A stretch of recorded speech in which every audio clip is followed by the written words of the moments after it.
Hi, and welcome to the Stop Chasing Skinny podcast, where every single Tuesday we interview a new guest to talk about topics to help you craft your own fit life. The title Stop Chasing Skinny comes from my own personal tagline of life begins when you stop chasing skinny.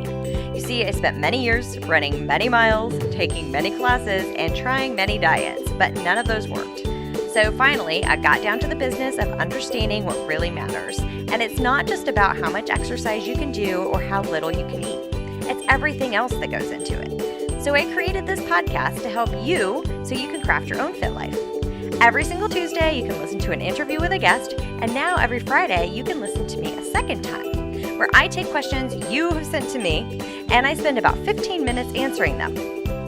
You can even feed your brain this nourishing brain food by listening while you're cooking, commuting, cleaning, walking the dog, or just about anything else, because that is how we craft a fit life.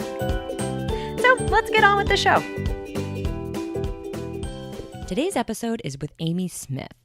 Amy is a repeat guest because she was that good the first time around. She has a really great workshop coming up that starts tomorrow, so we wanted to bring that to you. I do have to give a little disclaimer. Usually this show doesn't have any colorful language in it. This one does. That's why it is marked explicit. So she is great. She really gets to the point. She helps you figure out why you're doing what you do, how to stop doing some of the negative behaviors that you're doing. And really, I just loved her whole message about not people pleasing. So we're going to get past the not people pleasing and on to bigger and better things in this episode, but we will include the link to her first episode with us. So without any more delay, let's get to the episode. So welcome to the show, Amy. Oh, I'm so glad to be back. Thanks for having me. Yeah, we had such a good time before, so I'm so excited about this. So we're just going to jump right into all of these topics that we've talked about before. You really specialize in this whole ShtTalker thing and kicking that person out, right? So what is our inner ShtTalker? Well, this is something that I think we hear a lot in kind of the personal development movement, and you probably see a lot of stuff around inner talk, and there's always kind of a different name for it. In psychology, a lot of times they refer to it as the ego. You might hear saboteur, inner critic is really common. I like to think of it as kind of this personal part of me that just talks a lot of shit because I'm kind of a sassy ass. So that's what always made sense to me. But really what it is it's if we really want to talk about it from a primitive psychological standpoint, it's a piece of our human psyche that is ultimately just designed to keep us safe. And that sounds really odd. Like, why does it take berating myself and telling myself how awful I am in order to keep me safe? But the deal with it is that even though it's super uncomfortable to be a people pleaser or to be super mean to yourself, it's also very familiar. We know how to do that. We know how to beat ourselves up.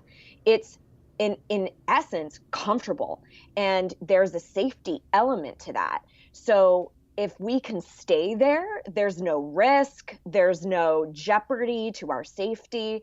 So it's almost like if you can think about a best friend that you have that just has horrible communication skills, and they don't want you to go after anything because, God, what if you fail? And oh my gosh, what if you make a mess of yourself? So it's essentially this voice that's going like, no, let's play small. So how can I get her or him to play small? Let's just talk shit so that we don't have to be in jeopardy. So when I really understood what was happening on kind of a psychological basis, I could have a lot more compassion for that voice because it's just trying to keep me safe. It's just a horrible communicator. That I've never heard it explained like that. That's great. Well, I think there's also, we think about like, let's eradicate that voice. And that's like saying, yeah, hate a piece of yourself. Like, it's totally fine to hate your thighs. It's like, no, you can not be happy with the weight you are, or you can not love your circumstance, but that's no reason to not love who you are as a human, right? So Yeah. it's the same essence. Like, you don't have to love talking shit to yourself, but you still need to love that piece of you. I like to parallel it to a child. Like, sometimes you want to smack that kid across the room, but you never stop loving that child, right? Yeah. Yeah, and too, like if you can remove that barrier, there are so many more opportunities, right? That's right. And I don't know if you've ever seen the Family Guy episode where Stewie, the son, is pulling at his mom's coat, and he's just kind of going, "Mom, mommy, mom, mom, mom, mommy, mom, mom, mom," and it's just incessant. And finally, she's like, "What?" And he's like, "Hi," you know, and that that is exactly what happens with our internal conversation.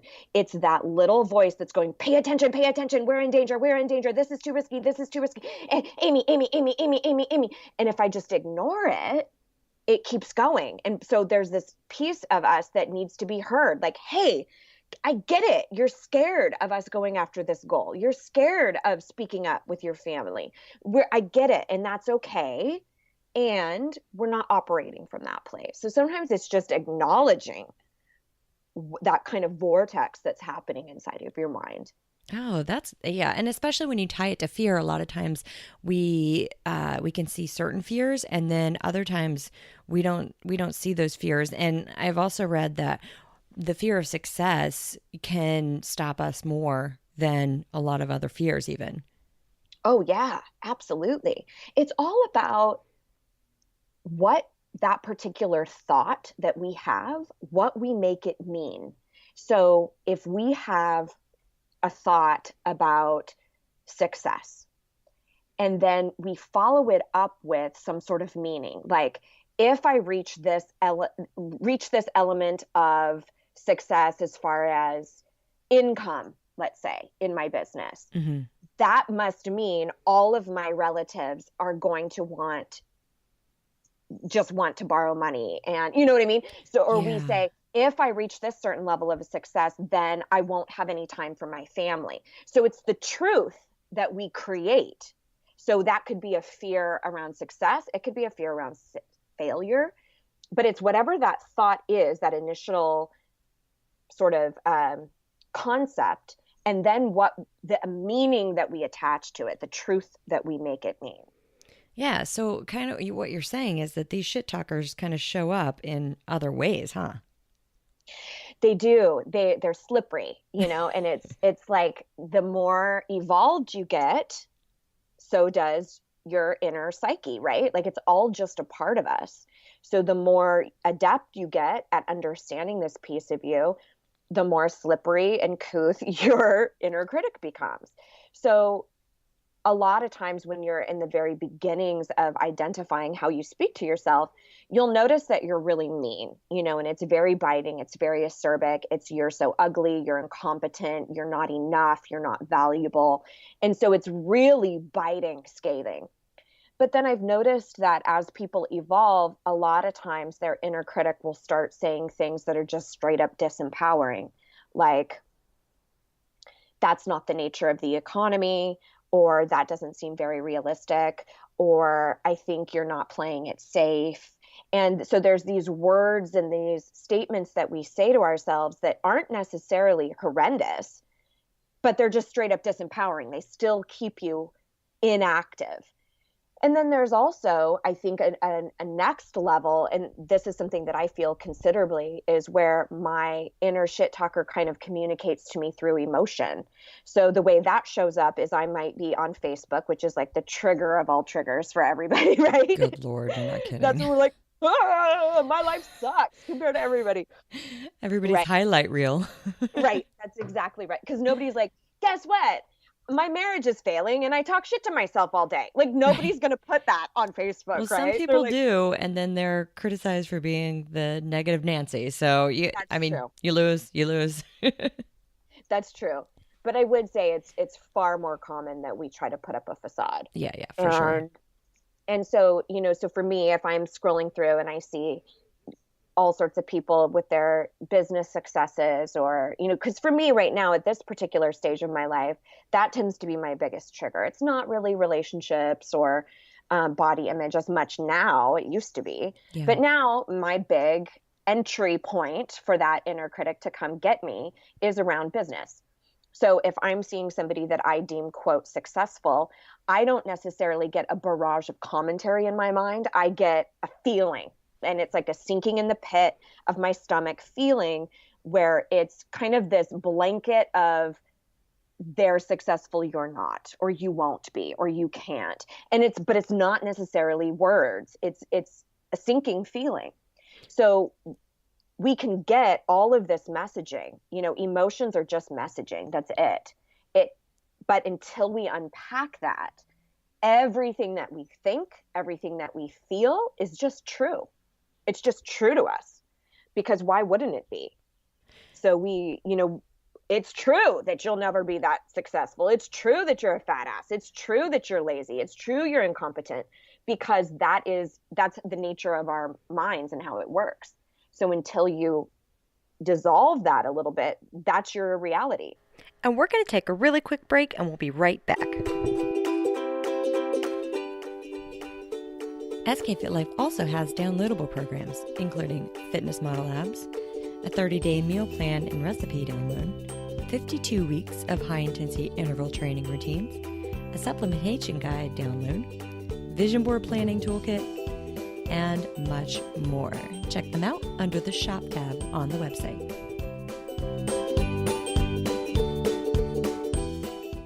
And welcome back. So now, in dissolving this, because I often struggle with, especially say for fitness, but I mean, this could relate to anything. When somebody, like, where is that line where you look at somebody else's success, whether it's business or physical or whatever, you look at that success and you use that for motivation and inspiration, and where does it cross the line and now you are feeling defeated? And what should somebody do when they start feeling this way? I mean, do you continue to look at it more because you think it might motivate you more, or is that point it's not serving you, so maybe you shouldn't look at it so much? What is your take on that? Oh, that's a great question. I personally feel that one of our greatest barometers for what we need to do is our emotions. So again, if we look at kind of like a psychological primitive messaging, emotion, we just really want to feel good. That's the deal. All of our behavior is motivated by either the pursuit of pleasure or the avoidance of pain. So when people come to me, for example, they don't say, I really need to understand my core belief system, or I really need to understand my core values. They go, I just want to be fucking happy. Yeah. Why? Because we are in pursuit of, we just want to feel good. So the same can be true for listening to your emotions, because they will give you messaging. So if I'm looking at something like that, and my first initial response is to feel sad and depressed, I can go, okay, wait a minute. That might not be healthy for me to inundate myself with. So there's a lot of power in the awareness, though, in stopping and going, wait a minute, am I motivated by viewing other people's success, or does it only send me into that negative emotional place? Mm-hmm. And then it's about making choices that fuel you the best. So some people love that, and they do get a high or a rush, and they go, if they can do it, I can do it. And so the emotion is much more empowered. So you would have to really listen to how you feel. And then I think there's other people who you might be in a fragile place where seeing that sort of stimuli, or even, maybe watching certain programming on television, sends you into a place where it makes your job harder. It makes it harder for you to be kind to yourself. So that's when you go, okay, let me make it easy on myself and eliminate the stuff that makes me feel awful. And so just getting rid of that stimuli a little bit gives you the opportunity to step back a little bit and go, wait a minute, okay, what was I making that mean? That's one of my favorite tools to use. Oh, that's good. Because a lot of times what you're doing when we go into compare and despair like that is we're making it mean that if they're successful, I can't be. Right? So it's kind of an either or. If they are, I must not be able to. But you need to kind of sit with that and look at it. And sometimes we can't sit with that and look at it if we're inundated with comparison, if we're caught in that comparison spiral. So I would really advise people to look at, how does it make you feel? And just set up yourself for a little bit more successfully by eliminating the things that chronically make you feel like shit. Like if you get, a good friend of mine would always get the Victoria's Secrets magazine in the mail. Yep. And that was highly triggering for her. And could she assert herself and look through and really focus on, it's okay, you can love your body? Of course she could, but that would make her job a shit ton harder. It's like, why do that? Just remove the magazine. Yes, exactly. Hide the news feed. Do whatever you need to do until you can really maneuver through that stimuli without having this inundation of negative self-talk. It's just setting yourself. It's like an alcoholic be like, oh, let me just go to a bar and I'm just going to hang out. Right. Like, no, that's going to make it so much harder for you. Terrible idea. Yeah. Cause I had a client that I consulted with, and her thing was, how did you get past measuring macronutrients? How do you just eat to live? And so we spent a whole hour talking about a lot of this stuff. And I think the biggest question and the most, I guess, eye-opening piece for her was when I said, when do you feel the need to count your stuff? And she said, it's when I see my competitive fitness friends on Facebook. I was like, you need to block that. You can just hide that from your news feed. It doesn't trigger you. You don't feel the need to do that. But I think that it's kind of counterintuitive, because people, especially in business, in health and fitness, all that, we are always, you must need more motivation. It just must be more motivation. So I love your message of, no, maybe you just don't need that stimulus at the moment. Well, I think it's also really understanding how you are motivated. And fear, comparison is definitely a motivator, but it feels like shit. So how would your life be different if you could be motivated and feel good?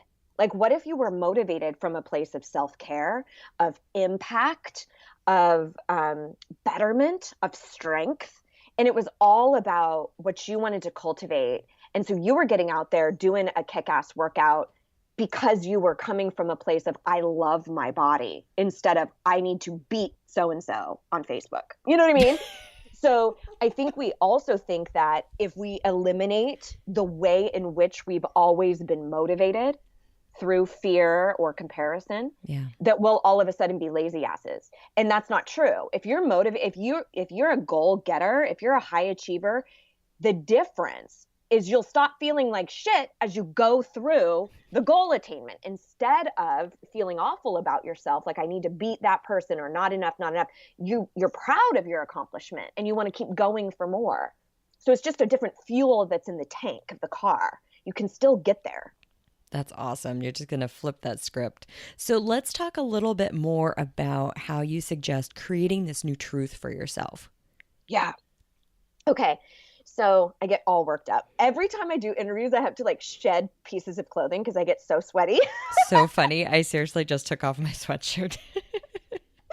Oh my gosh.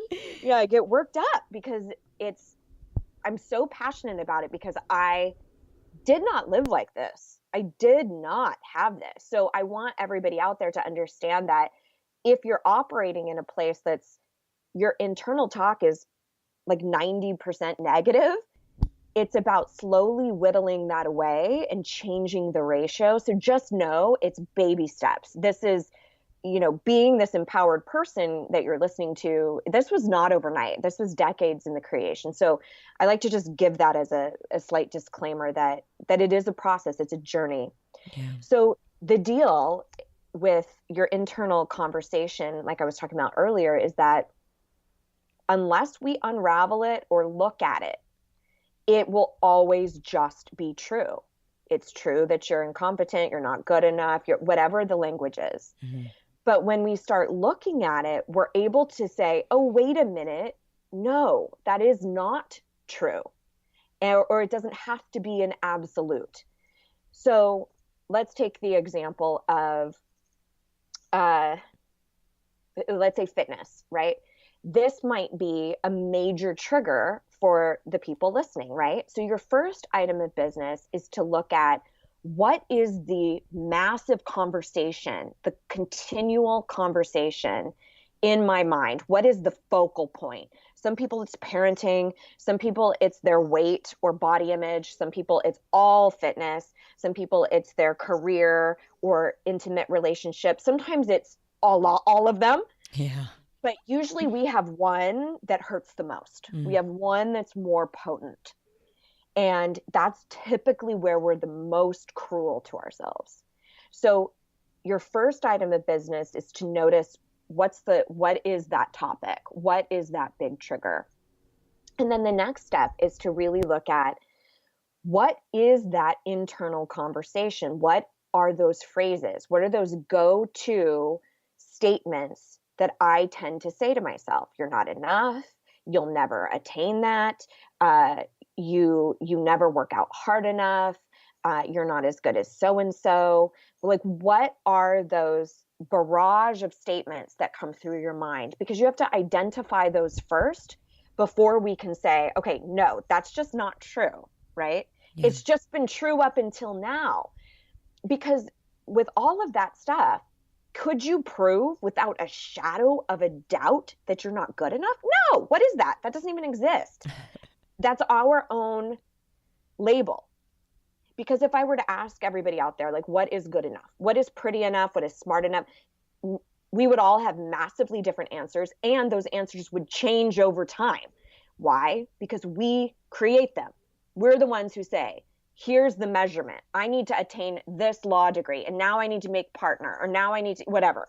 Or I've lost this much weight, now I need to do this Ironman, or now I need to compete in the competition circuit. Now and we change that measurement of enoughness, right? So yeah. The reason I need you to understand that and hear that is you are creating it. You're the one creating that measurement. So we can now say, hey, I'm enough just as is, and here's a goal I want to attain. So it becomes a separation of your self-worth and these things that you want to achieve. But unless you start unpacking that, it's just true that you'll never be good enough.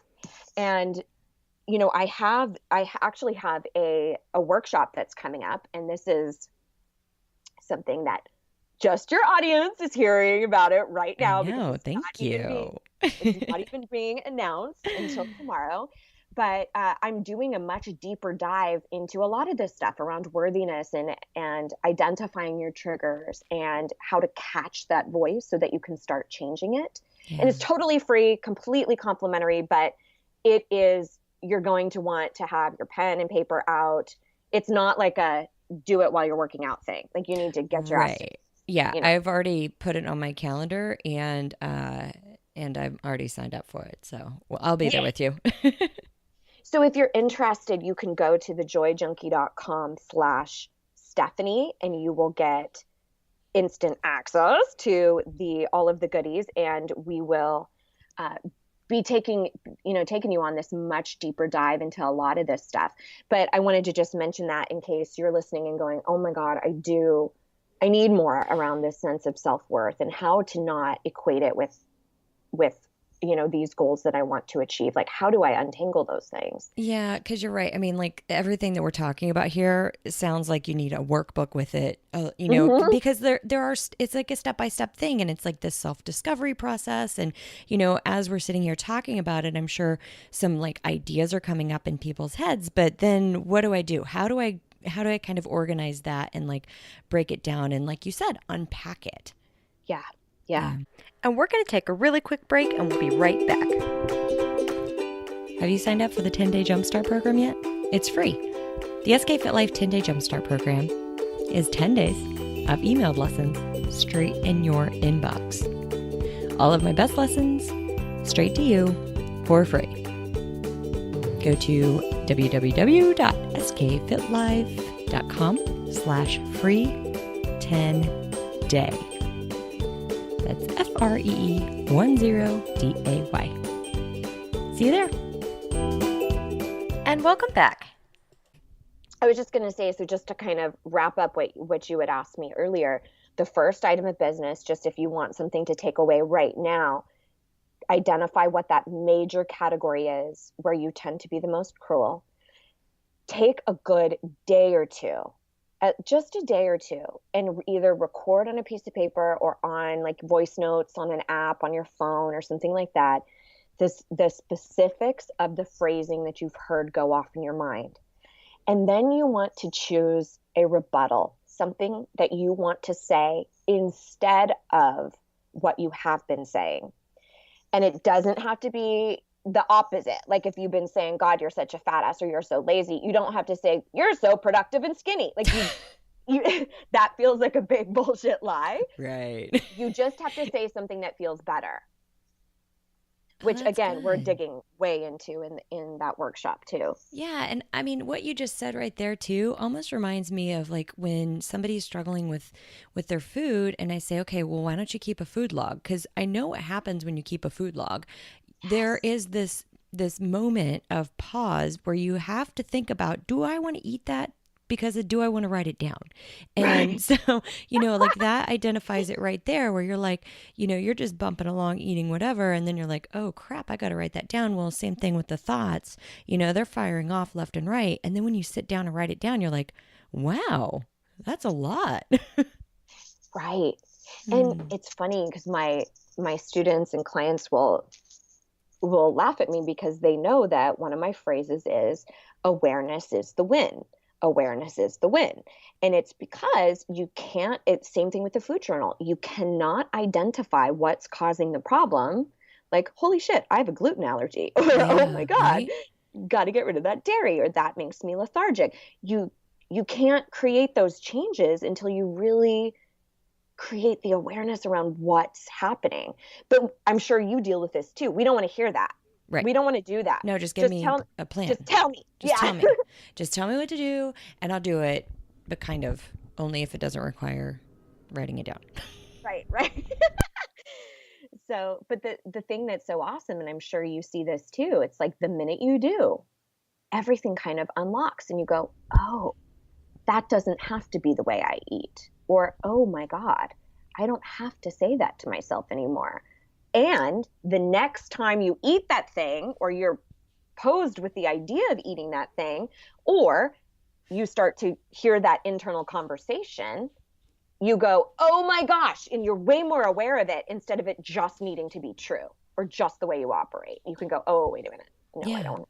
Yeah, and once you put in the work for that specific time, you don't have to always continue to food journal and journal your thoughts and your feelings, because now you've kind of reprogrammed yourself to have, like, you're operating on a much different level, and things are automated in the good way versus maybe not such a good way.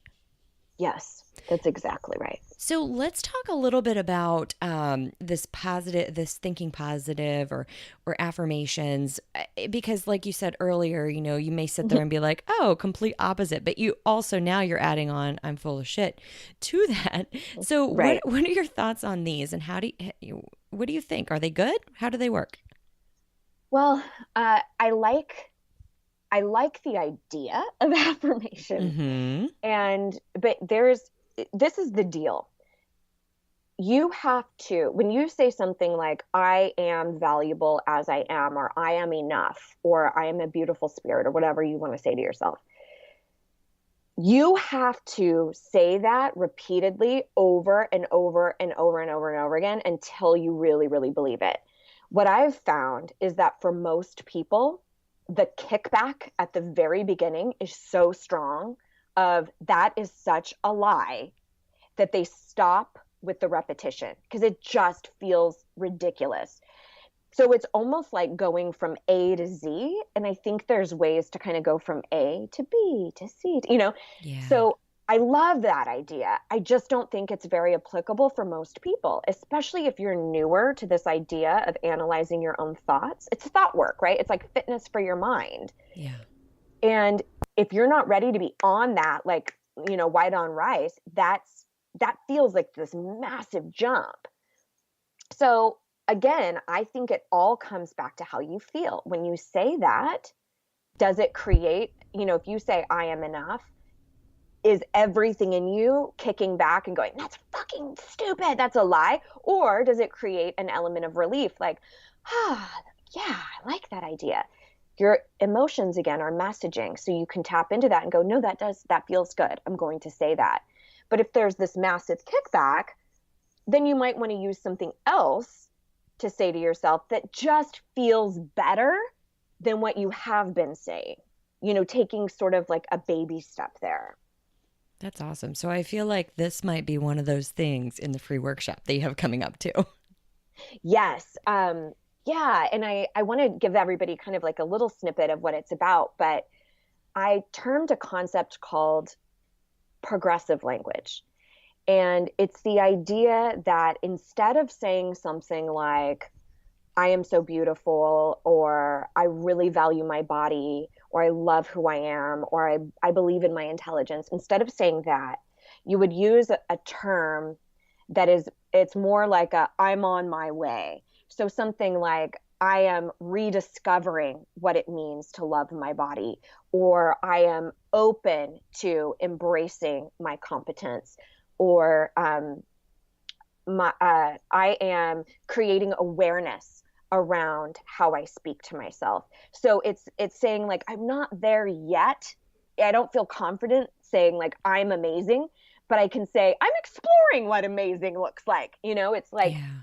Instead of saying, I'm an asshat, I'm an idiot. You know what I mean? It's like, I might laugh out loud if I call myself an asshat though. For me, that's kind of funny. but I have a whole formula around it. So we're going to do a deeper exploration of that in the workshop, where we look at your particular trigger area, how you want to feel, and then run it through this formula so that you can create, I like to call it the mantra maker, create a mantra that you can actually buy into instead of feeling like it's a lie. So you don't have all that crazy kickback when you go to use it. Yeah. So just one final thing.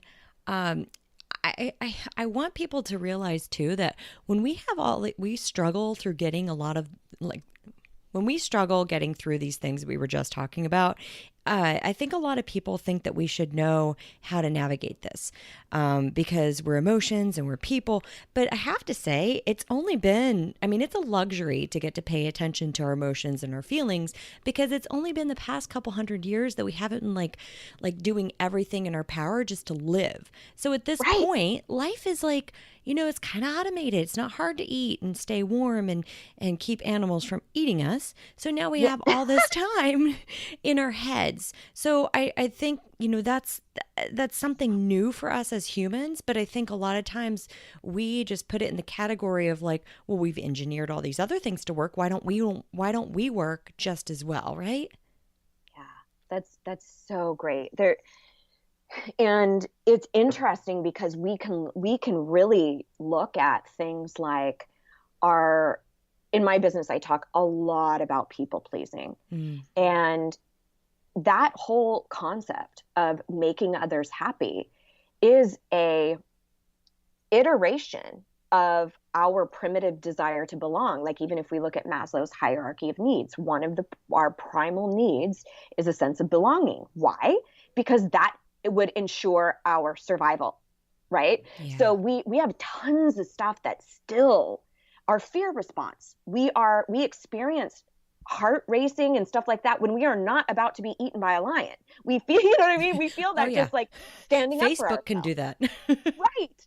But that's not, it's designed to keep us out of danger. We're not really in danger looking at Facebook, but we still might have the same physiological responses. So I think there's an element of massive compassion for me when I really understood that, like, oh, this is how I'm wired and I can choose different behavior. That was massively empowering to me. But then even if we look at socially, we don't teach kids how to deal with fear. We don't Right. teach them how to deal with internal self-talk. We talk about algebra and PE and shit like that doesn't matter. And We a don't lot say of suck it up. a lot of don't cry, don't Yeah. feel your emotions. So please know that even now, being in such a progressive society, that we think is so progressive, there's still a lot of cards that are stacked against us.